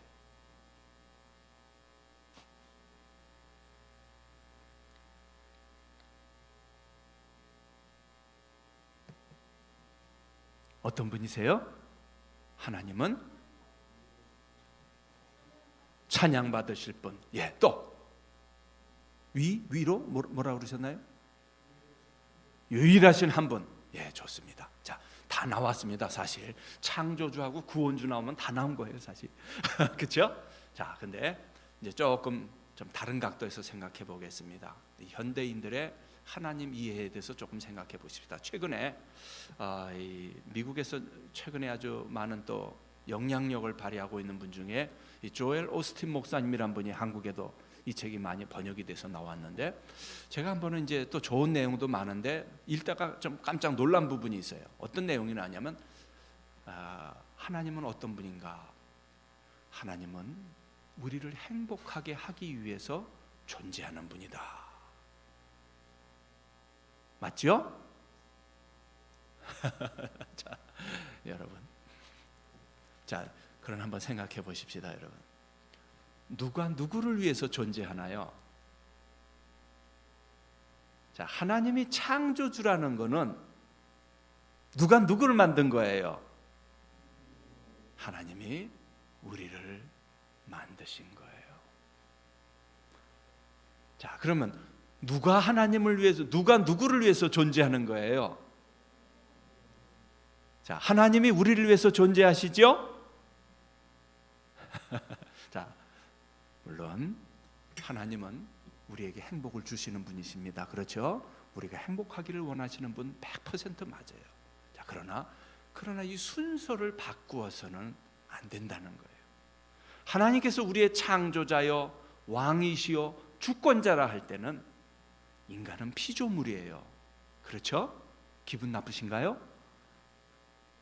왜냐하면 이 순서를 뒤바꿀 때 우주의 질서가 뒤바뀌어 버리는 거예요.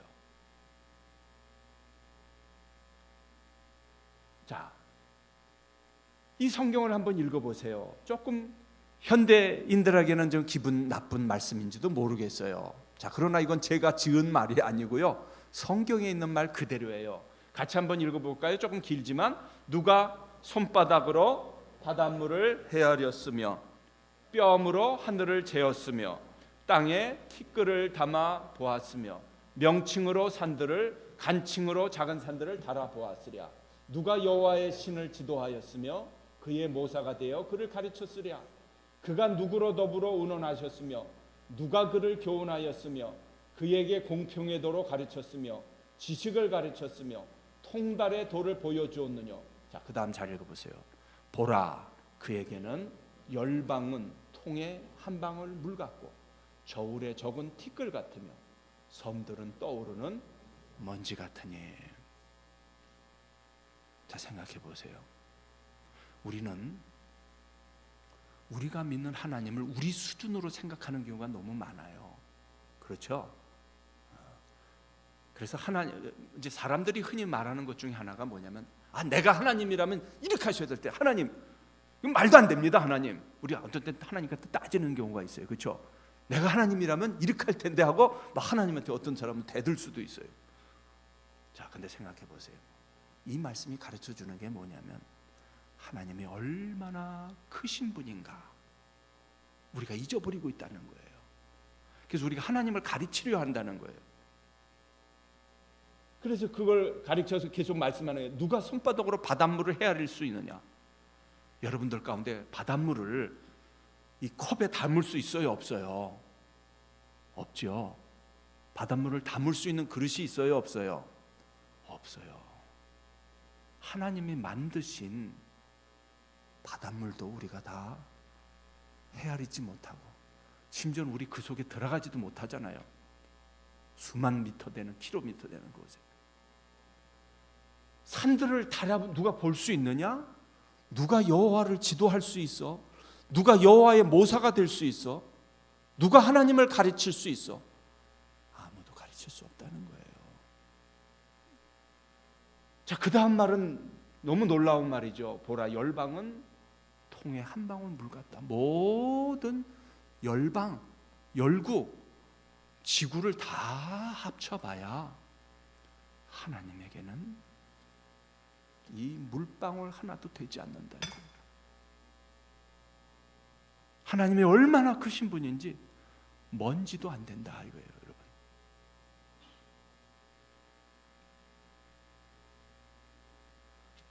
자, 하나님이 초월하신다 이 말은 바로 그거예요.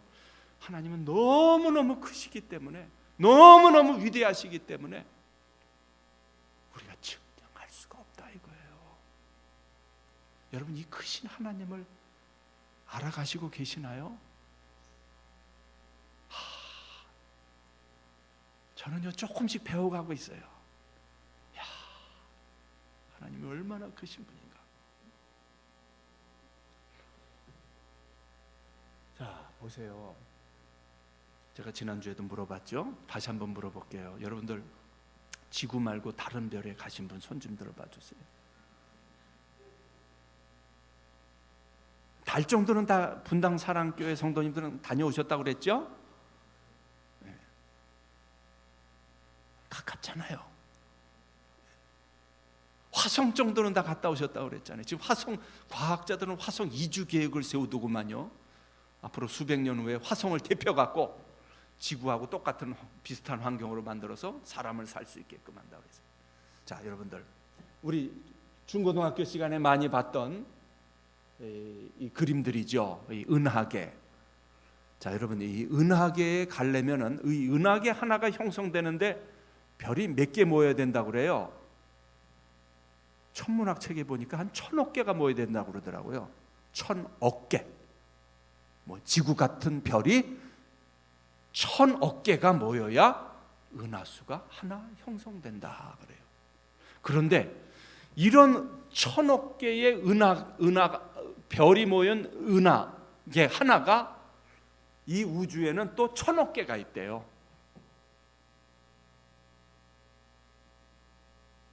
과학자들마다 조금씩 다르더라고요. 근데 좀 묻고 싶은 게 그 세보기나 했어요. 그래요. 1000억 개를 셀 수가, 억도 세지를 못하는데 1000억 개. 여러분 웃지도 않으시네. 보니까 지금 그냥 감이 안 오죠. 감이, 그렇죠? 예. 이거 그냥 뭐 돈 억이 아니에요. 하도 억 소리를 많이 들으시니까 놀라지도 않으시네요. 그렇죠? 예. 자, 이 우주에 별이 1000억 개가 넘는 그 은하계가 하나가 또 그런 게 또 1000억 개가 있다. 셀 수 없다. 무한하다는 거죠.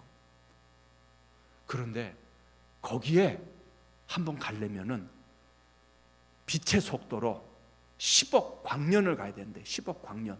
1광년이 뭐예요? 빛의 속도로 1년 가면 1광년이라고 그러잖아요. 1초에 30만 킬로미터, 30만 킬로. 지구를 7바퀴 반 도는 빛의 속도로 10억 년을 가야 저 은하계 하나에 갈까 말까 돼요. 이게 지금 우주의 현실이에요. 우리는 지구도 떠나보지 못했어요. 여러분 생각해 보세요. 그러면 이 무한한 우주를 창조하신 그 하나님 얼마나 큰지 생각해 보셨어요? 상상을 못하죠. 저는 세상에서 가장 미련한 말이 뭐냐면 하나님이 없다고 하는 말이에요. 여러분, 하나님이 없다는 걸 증명할 수 있나요? 하나님이 없다는 걸 증명하려면 저 별들을 다 돌아다녀 봐야 되잖아요.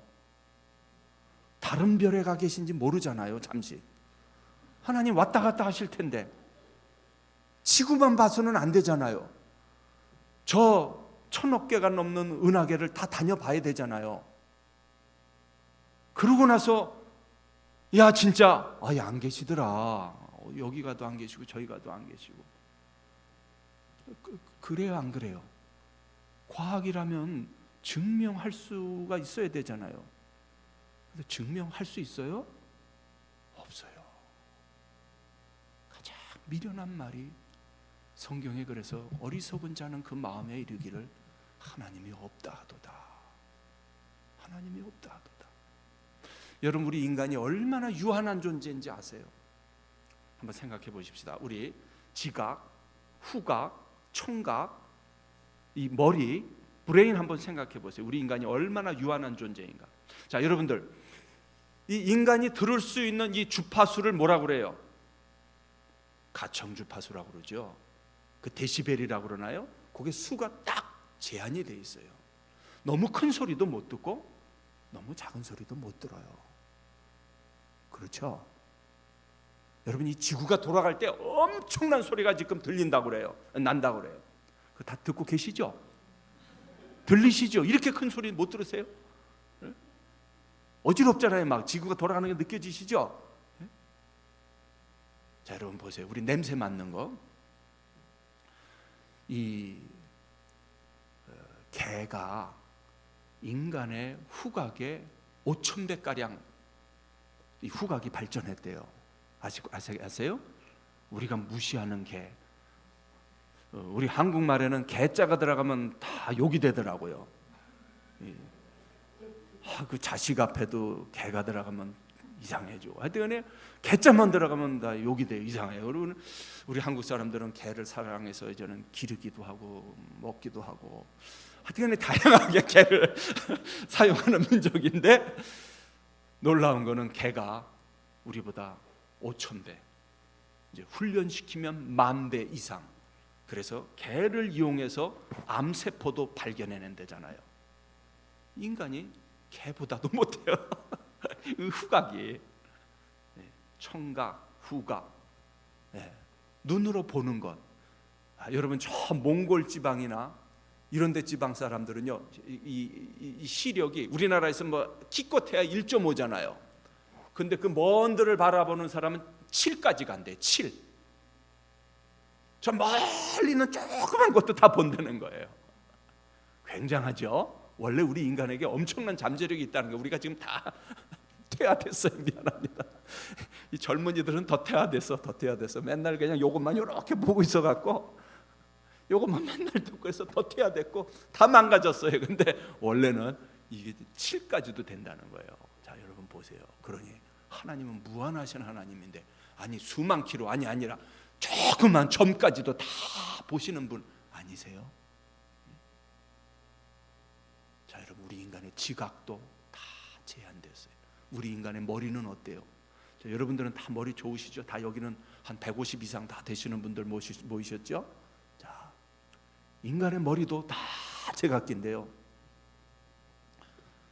이 머리 좋은 사람들, 제가 유학 가서 참 이 천재들을 많이 만났어요. 그래서 이분들은요, 옛날 우리는 이렇게 한 줄 한 줄씩 외우기도 힘들잖아요. 네? 근데 이 포토그래픽 메모리라는 게 있어요. 이 천재들은 어떻게 외우냐면은 이걸 사진 찍어요. 페이지당. 이 한꺼번에 이걸 탁 들어오는 거예요. 야, 공부하기 얼마나 쉽겠어요. 뭐 행시, 고시, 고상할 거 하나도 없어. 이 사람들 뭐 맘만 먹으면 그냥 탁탁탁탁 그냥 찍히는 거예요, 이게. 포토그래픽 메모리예요. 조그만 것까지도 그냥. 여러분, 전능하신 하나님 그 지각은 어떠실까 생각이 들어요. 이 음악가들 중에도요, 포토그래픽 메모리 가진 사람이 있어요. 그 누구죠? 갑자기 이름이 생각이 안 나요. 그 눈 감고 옛날에 지휘했던 분이 있는데, 번스타인 말고 가면서 보자. 예? 카라얀. 예, 헤르베르트 폰 카라얀. 감사합니다. 저를 살려주셨어요. 자, 이분도 포토그래픽 메모리가 있대요. 그러니까 비상한 분들이에요. 그거 보면은 이 오케스트라 악보를 보면요, 오케스트라가 수십 개가 하잖아요. 그러니까 저도 악보를 구경해 봤는데, 오케스트라 하나 이제 예를 들면 뭐 베토벤 교향곡 5번이나 뭐 3번이나 하면은 책이 이렇게 두꺼워요. 그리고 이제 뭐 트럼펫, 트럼펫, 뭐 나팔, 뭐 그냥 쫙 있어요. 이게 그냥 쫙 같이 가는 거예요. 수십 개가. 얼마나 복잡한지 몰라요. 이 사람은 그걸 다 외우는데 제가 듣기로는 한 50개 정도를 스코어를 다 외우고 있대요. 50개 정도는 항상 안 보고도 할 수 있는 50권이 눈에 다 들어와 있는 거예요. 그 복잡한 악보. 그러니까 눈 감고 하는 거예요. 하면서 그 할아버지가 그냥 뭐 몸을 만들어 가는 거예요. 자, 여러분 생각해 보세요. 세상에서도 머리 좋다는 분들이 이렇더라. 성경을 보세요. 같이 읽어볼까요? 로마서 11장 33절 34절 같이 읽어보십시다. 깊도다 하나님의 지혜와 지식에 부요하며 그의 판단은 측량치 못할 것이며 그의 길은 찾지 못할 것이로다. 누가 주의 마음을 알았느뇨? 누가 그의 모사가 되었느뇨? 자 보세요. 하나님의 지혜와 지식의 이 풍성함을 우리가 다 이해할 수 있어요, 없어요? 없다는 거예요. 왜? 그분은 무한하신 분이기 때문에. 우리 이해와 이 모든 범주를 넘어서 계신 분이에요. 우리 지각의 차원을 넘어서 계신 분이에요. 이렇게 크신 분이라는 거예요. 너무너무 크신 분이라는 거예요. 자, 아까 요 말씀도 그렇죠. 그 앞에는 모든 열방이 아무것도 아니라 그는 그들을 없는 것 같이 빈 것 같이 여기시느니라. 같이 읽어보십시다. 여호와의 말씀에 내 생각은 너희 생각과 다르며 내 길은 너희 길과 달라서 하늘이 땅보다 높음 같이 내 길은 너희 길보다 높으며 내 생각은 너희 생각보다 높으니라. 자, 여러분들 가운데 지금 한 200년 정도 사신 분 계시죠? 여기 100살 이상 계신가요 혹시? 자, 우리 잘 살아봐야 요새는 좀 많이 늘어서 80, 90. 자, 그러나 여러분, 우리 하나님은 어떤 하나님이에요? 영원하신 하나님이에요. 여러분의 앉고 일어섬을 아시고 여러분의 미래를 아시고 대한민국의 미래도 아시고 온 세계의 미래를 다 아시는 분이에요. 왜? 그분은 영원한 분이기 때문에.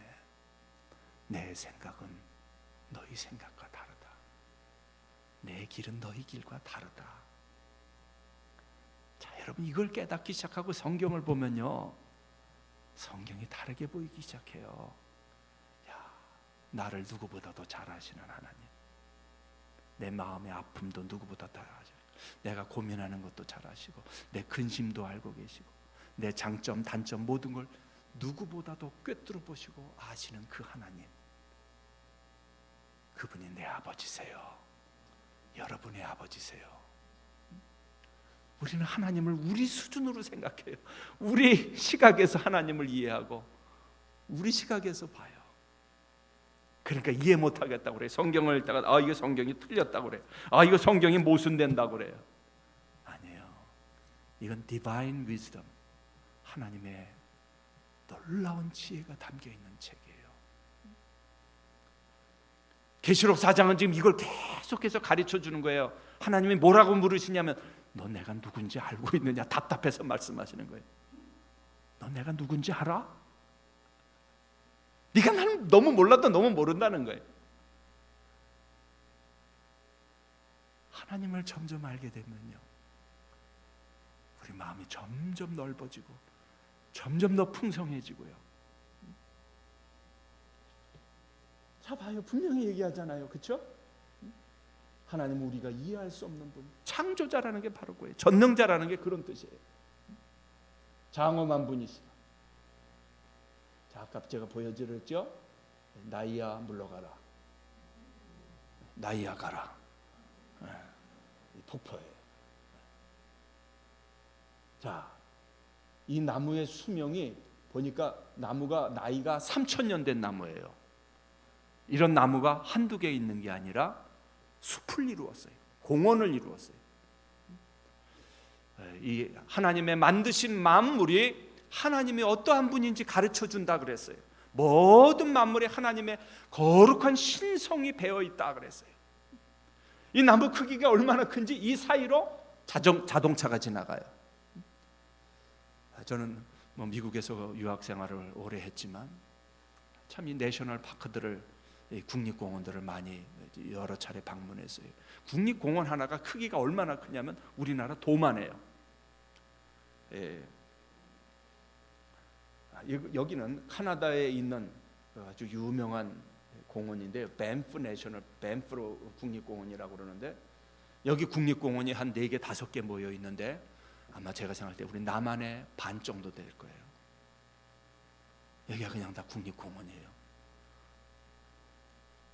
한국에서 부모님들이 가끔 오셔갖고 그러신대요. 야, 이 나라 사람들은 왜 이렇게 땅을 놀리냐? 이 넓은 땅을 왜 이렇게 놀리냐?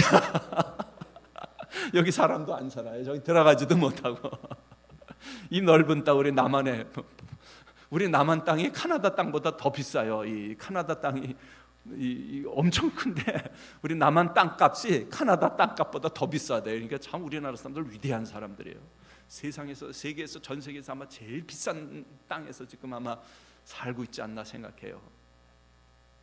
저는 이 방문할 때마다 하나님 장엄한 분이시다. 야, 뭐 그냥 탄성이 나오죠. 내 영혼이 찬양하네.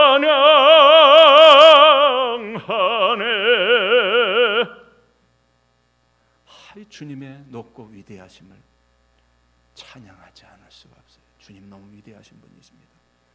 내가 만날 하나님, 우리가 아는 하나님 결코 여러분 작은 하나님이 아니십니다. 할렐루야. 우리 속 좁은 사람을 가리켜서 뭐라 그래요?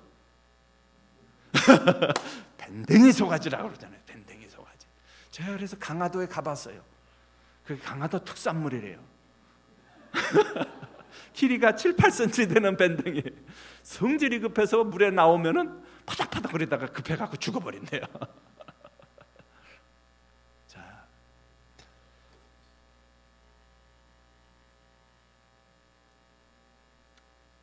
같이 읽어보십시다. 5절 말씀인데요. 같이 읽어보십시다. 보좌로부터 번개와 음성과 뇌성이 나고 보좌 앞에 7 등불 켠 것이 있으니 이는 하나님의 7 영이라. 자, 그 말씀하고 8절 말씀, 8절 말씀도 한번 같이 읽어보십시다. 4장 8절 말씀입니다.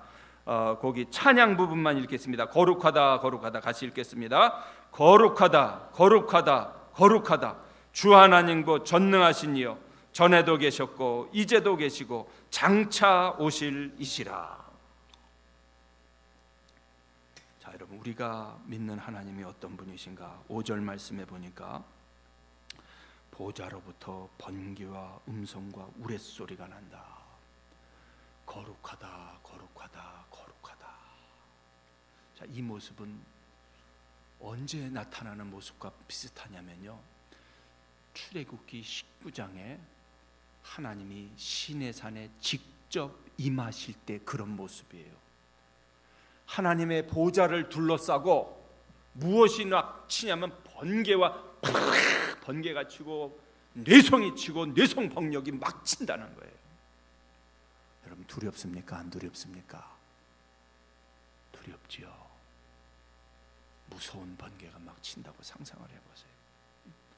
언제 이러는 일이냐면 출애굽기 19장에 있었는데, 이때 모세가 이제 십계명을 받으려고 시내산에 갔을 때예요. 가기 전이에요. 그때 하나님께서 말씀하셨어요. 너는 백성을 위하여 사면으로 지경을 정하고 이르기를 너희는 삼가 산에 오르거나 그 지경을 범하지 말지니 산을 범하는 자는 정령 죽임을 당할 것이라. 하나님의 영광의 광채가 시내산에 임할 때 사람들이 궁금하니까 그것을 뭔가 하고 보려고 나오잖아요. 그걸 경고하시는 거예요. 가까이 오지 말라. 너희들 내 앞에 가까이 오면 너희들은 죽어. 지금 그 말 하시는 거예요. 너희 자신을 거룩하게 하고 깨끗하게 하고 나오지 마. 나를 보면 너희들 죽어 다. 많은 분들이 그런 얘기하는 경우 들어봐요. 하나님 보여달라고. 하나님 보면 내가 믿겠다고 그래요. 성경은 뭐라고 그래요? 성경은 절대자 하나님을 네가 볼 수 없어. 네가 절대자 하나님을 보는 날에는 너는 그 자리에서 죽는 거야. 여러분 태양을 볼 수 있나요? 없나요? 여러분 조금 비근한 예를 들어봐요. 태양 가까이 갈 수 있는 사람 여기 있어요? 아마 태양을 만약 5분만, 몇 분만, 1분만이라도 우리가 봤다가 눈 다 멀어버릴 거예요. 그렇죠? 태양 가까이 가기도 전에 다 녹아버릴 거예요. 아니 별도 다 녹이잖아요. 근데 저 태양도 언젠가는 과학자들이 그러는데요, 식을 날이 온답니다. 저기 과학자들도 영원하진 않대요. 여러분 하나님이 만드신 태양도 불덩어리고 비치고 갈 수가 없고 볼 수도 없고 죽어버려요. 출애굽기 19장에도 나한테 가까이 오지 말라 그랬어요. 하나님은 가까이 갈 수 없는 자신이 이렇게 말씀하고 있어요. 참 이상하죠. 하나님은 우리의 은혜로운 분이시오. 하나님의 은혜를 받기 위해 보좌 앞에 나갈 걸 말하지만 또 한편으로는 뭐라고 그러냐면 너희는 나를 볼 수 없다. 피조물은 나에게 가까이 올 수 없다 그렇게 말해요. 왜? 너희들 다 죽는다 그랬어요. 전능하신 하나님 앞에서 설 수 있는 자가 아무도 없다는 거예요. 실제로 제3일 아침에 우레와 번개와 빽빽한 구름이 산 위에 있고 나팔 소리가 심히 크니 진중 모든 백성이 다 떨더라. 진중 모든 백성이 다 두려워서 떨더라. 여러분, 하나님에 대해서 두려워하는 마음이 여러분 있습니까? 없습니까? 오늘날 현대 그리스도인들에게 이 마음 찾아보기가 어려워요. 하나님을 어떻게 생각하냐면 종이 호랑이 정도로 생각해요. 그냥 막 어린아이가 마음씨 좋은 할아버지 수염 잡아당기듯이 하나님께 아무렇지도 않게 한다고 된다고 생각해요. 하나님 그런 분이 아니시라는 거예요. 여러분 여행을 하다 보면요, 저 중국의 옥룡설산이라고 있는데 우리가 이 대자연 앞에 가도 어떤 마음이 들어요? 경외하는 마음이 들어요. 이 정말 넓은 이 캐나다나 미국이나 태평원 엄청난 바다 위에 가면 두려운 마음이 들어요. 저는 이 해군 출신인데요. 야, 여기 보니까 하나님의 보좌가 맑은 수정과 같은 유리바다라고 그랬어요. 자, 여러분이 배 타고요. 제가 탄 배가 LST라고 그러는데 이 거의 축구장 반만 해요. 굉장히 큰 배예요. 그 밑에다가 탱크 뭐 이런 거 쫙 싣고 인천 상륙 작전 할 때 쓰던 그런 배였어요. 그런데요, 그런 배도 저 넓은 바닷가로 나가잖아요. 파도가 치기 시작하잖아요. 얼마나 두려운지 몰라요. 이 큰 배가 뭐 그냥 종이로 만든, 옛날 우리 종이 배 만들어서 놀았잖아요. 꼭 그거하고 똑같아요. 느낌이 그냥 막 흔들리는데 아무것도 아니에요.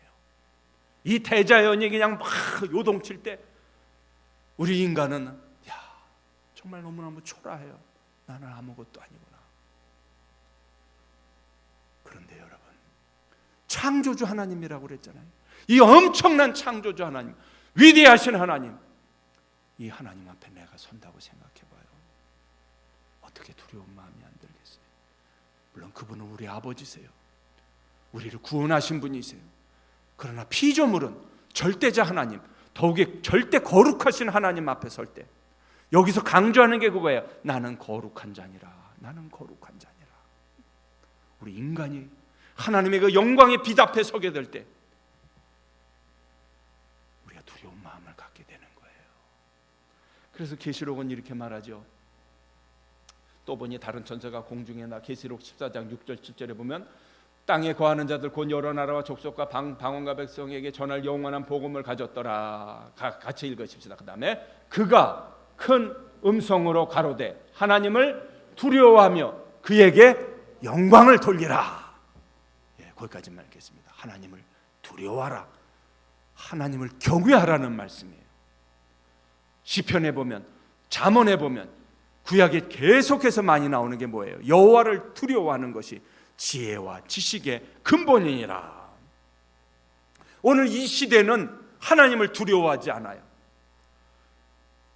이 성경을 보면은 하나님의 영, 하나님을 따르는 영과 사탄을 따르는 이 바벨의 영, 이 차이가 있는데 뭐냐면은 인간이 창세기 3장에서부터 범한 죄가 뭐냐면은 하나님과 같이 되려는 죄예요.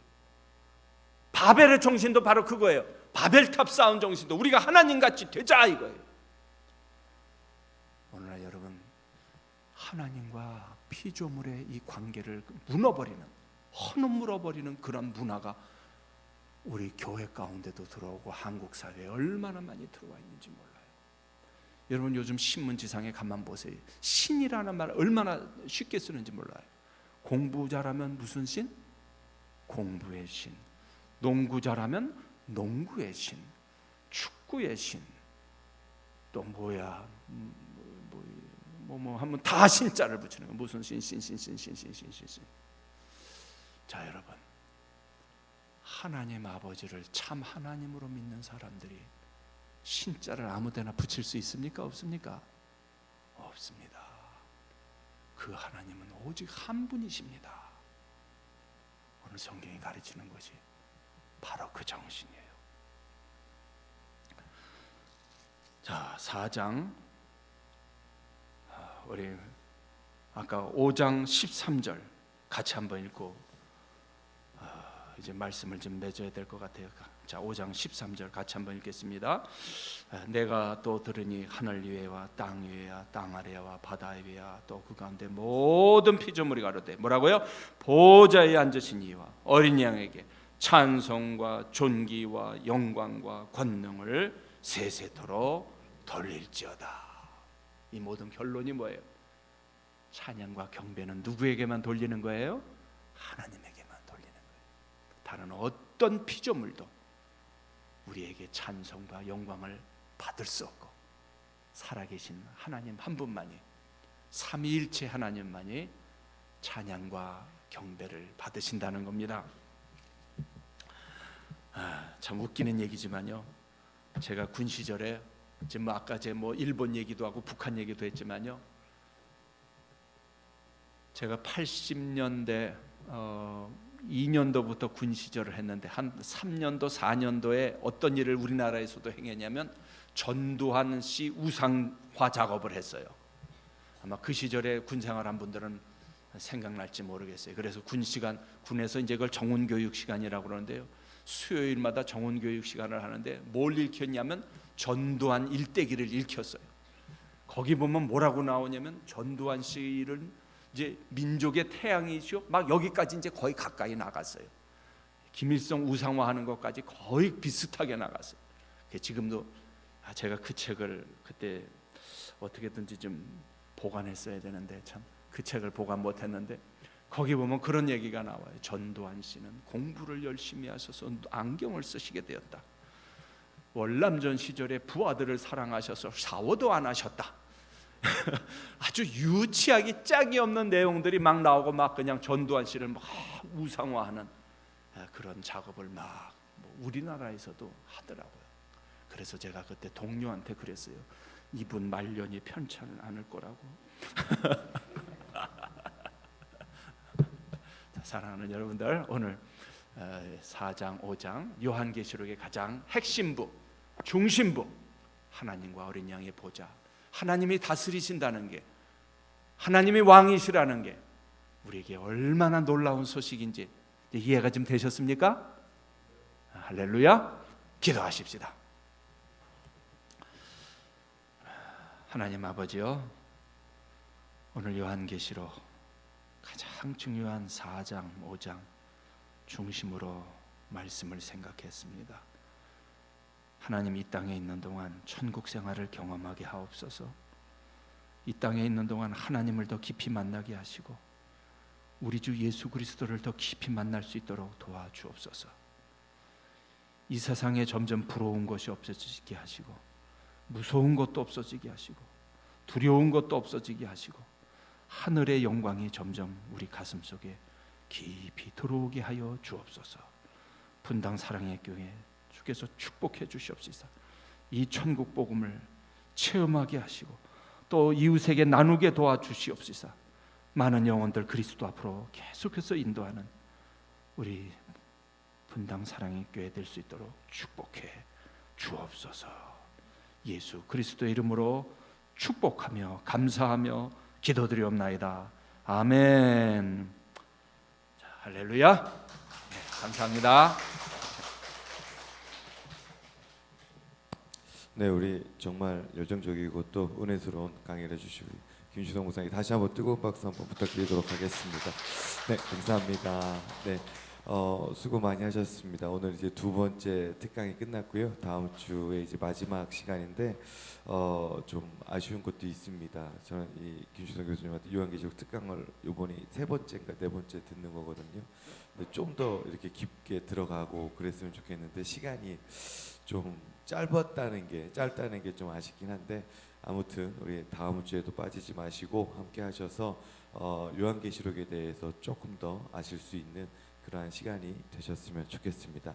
네, 수고하셨습니다. 예, 다음 주에 뵙도록 하겠습니다. 감사합니다.